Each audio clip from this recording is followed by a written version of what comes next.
Hello, কেমন আছো তোমরা সবাই? আমার ছোট্ট সোনা বন্ধুদের আবার এক সপ্তাহ পর আমি মৈত্রায়ণী দিদি তোমাদের জন্য নিয়ে এসেছি আর একটা নতুন গল্প। তারপর কেমন চলছে সবকিছু? পড়াশোনা, খেলাধুলো? আমি যে ইউটিউবে ভিডিওগুলো দিচ্ছি তোমাদের জন্য সেগুলো তোমরা সবাই শুনছো তো?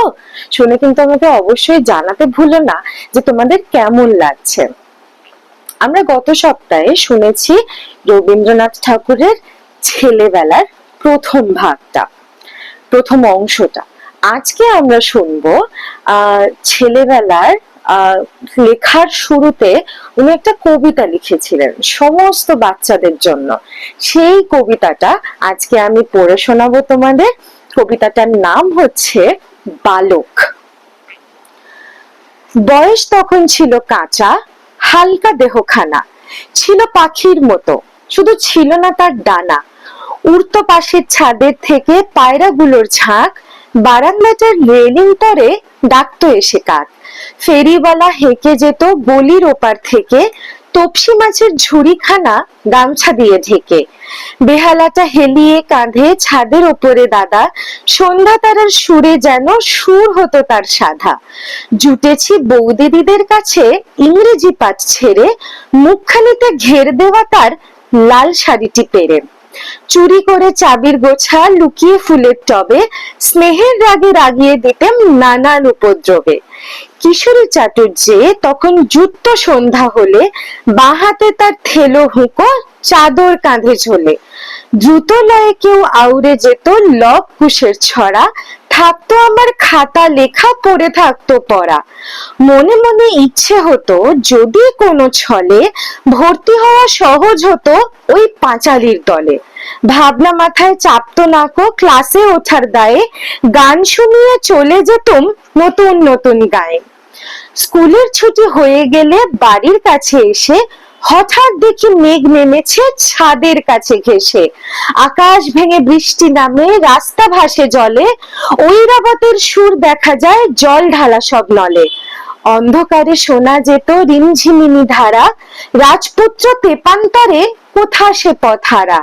ম্যাপে যেসব পাহাড় জানি, জানি যেসব গাং, কোয়েন লোলন আর মিসিসিপি, ইয়াংসি কিয়াং। জানার সঙ্গে আধেক জানা, দূরের থেকে শোনা, নানান রঙের নানান সুতোয় সব দিয়ে জ্বালবো না। নানা রকম ধ্বনির সঙ্গে নানান চলাফেরা, সব দিয়ে এক হালকা জগৎ, মন দিয়ে মোর ঘেরা।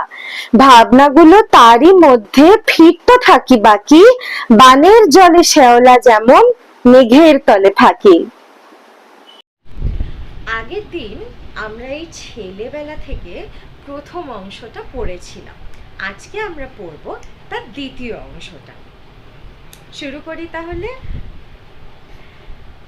পালকিখানা ঠাকুরমাদের আমলে, খুব দরাজ বহর তার, নবাবী ছাদের, ডান্ডা দুটো ৮-৮ জন বেহারার কাঁধের মাপের, হাতে সোনার কাকন, কানে মোটা মাকড়ি, গায়ে লাল রঙের হাত কাটা মির্জাই পরা বেহারার দল, সূর্য ডোবার রঙিন মেঘের মতো সাবেক ধনদৌলতের সঙ্গে সঙ্গে গেছে মিলিয়ে।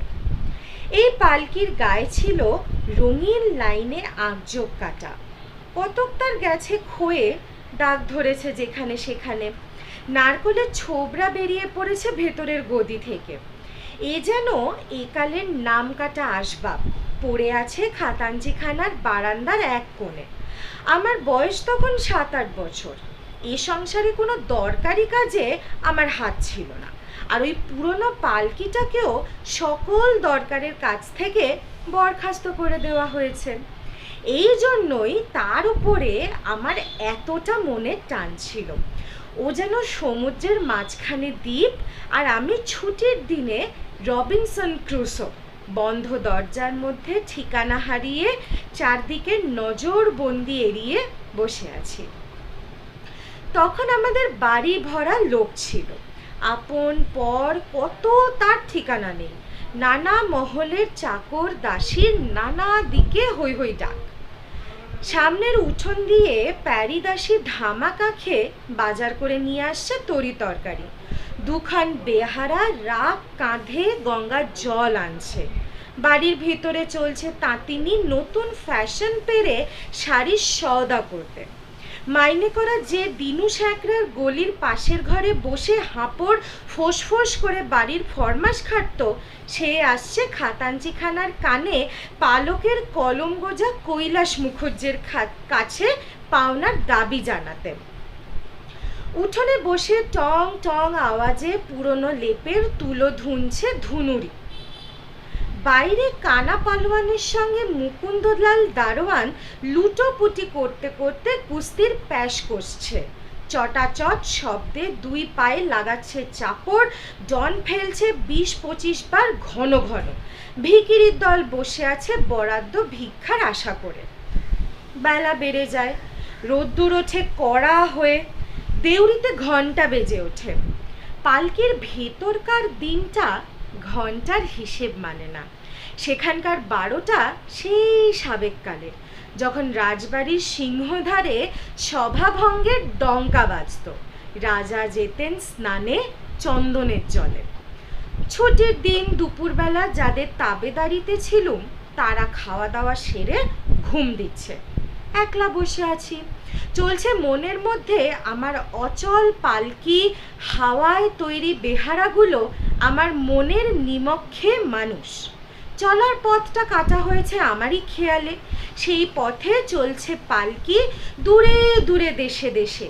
সেসব দেশের বই পড়ার নাম আমারই লাগিয়ে দেওয়া। কখনো বা তার পথটা ঢুকে পড়ছে ঘন বনের ভিতর দিয়ে। বাঘের চোখ জলজল করছে, গা করছে ছমছম। সঙ্গে আছে বিশ্বনাথ শিকারী, বন্দুক ছুকল দুম, ব্যাস সব চোখ। তারপরে একসময় পালকির চেহারা বদলে গিয়ে হয়ে ওঠে ময়ূরপঙ্খী। ভেসে চলে সমুদ্রে, ডাঙা দেখা যায় না। দাঁড় পড়তে থাকে ছপছপ ছপছপ ছপছপ। ঢেউ উঠতে থাকে দুলে দুলে, ফুলে ফুলে। মাল্লারা বলে ওঠে, সামাল সামাল, ঝড় উঠল। হালের কাছে আব্দুল মাঝি, ছুঁচলো তার দাড়ি, গোফ তার কামানো, মাথা তার ন্যাড়া। তাকে চিনি। সে দাদাকে এনে দিত পদ্মা থেকে ইলিশ মাছ আর কচ্ছপের ডিম। সে আমার কাছে গল্প করেছিল একদিন চৈত্র মাসের শেষে ডিঙিতে মাছ ধরতে গিয়েছে। হঠাৎ এলো কাল বৈশাখী, ভীষণ তুফান, নৌকা ডোবে ডোবে। আব্দুল দাঁতে রশি কামড়ে ধরে ঝাঁপিয়ে পড়ল জলে, সাঁতরে উঠল চড়ে, কাছি ধরে টেনে তুলল তার ডিঙি। গল্পটা এত শিগগির শেষ হলো আমার পছন্দ হলো না। নৌকাটা ডুবলো না, অমনি বেঁচে গেল, এ তো গল্পই নয়। বারবার বলতে লাগলুম। তারপর সে বললে, তারপর সে এক কাণ্ড, দেখি এক নেকড়ে বাঘ, ইয়া তার গোঁফ জোড়া। ঝড়ের সময় সে উঠেছিল ওপারে গঞ্জের ঘাটে পাকুড় গাছে। দমকা হাওয়া যেমনি লাগলো, গাছ পড়লো ভেঙে পদ্মায়। বাঘ ভায়া ভেসে যায় জলের তোড়ে। খাবি খেতে খেতে উঠলো এসে চড়ে। তাকে দেখেই আমার রশিতে লাগালুম ফাঁস। জানোয়ারটা এত বড় চোখ পাকিয়ে দাঁড়ালো আমার সামনে। সাঁতার কেটে তার জমে উঠেছে খিদে। আমাকে দেখে তার লাল টকটকে জিভ দিয়ে নাল ঝরতে লাগলো। বাইরে ভিতরে অনেক মানুষের সঙ্গে তার চেনাশোনা হয়ে গেছে, কিন্তু আব্দুলকে সে চেনে না। আমি ডাক দিলাম, আও বাচ্চা। সে সামনের দুপা তুলে উঠতেই দিলুম তার গলায় ফাঁস আটকিয়ে। ছাড়বার জন্য যতই ছটফট করে ততই ফাঁস এঁটে গিয়ে তার জিভ বেরিয়ে পড়ে। এই পর্যন্ত শুনেই আমি ব্যস্ত হয়ে বললুম, আব্দুল, সে মরে গেল নাকি? আব্দুল বললে, মরবে তার বাপের সাধ্যি কি? নদীতে বান এসেছে, বাহাদুরগঞ্জে ফিরতে হবে তো। ডিঙির সঙ্গে জুড়ে বাঘের বাচ্চাকে দিয়ে গুণ টানিয়ে নিলাম অন্তত 20 ক্রোশ রাস্তা। গো গো করতে থাকে। পেটে দিই দাঁড়ের খোঁচা। 10-15 ঘন্টার রাস্তা 1.5 ঘন্টায় পৌঁছে দিল। তার পরের কার কথা আর জিজ্ঞেস করো না বাবা, জবাব মিলবে না। আমি বললুম, আচ্ছা বেশ, বাঘ তো হলো, এবার কুমির?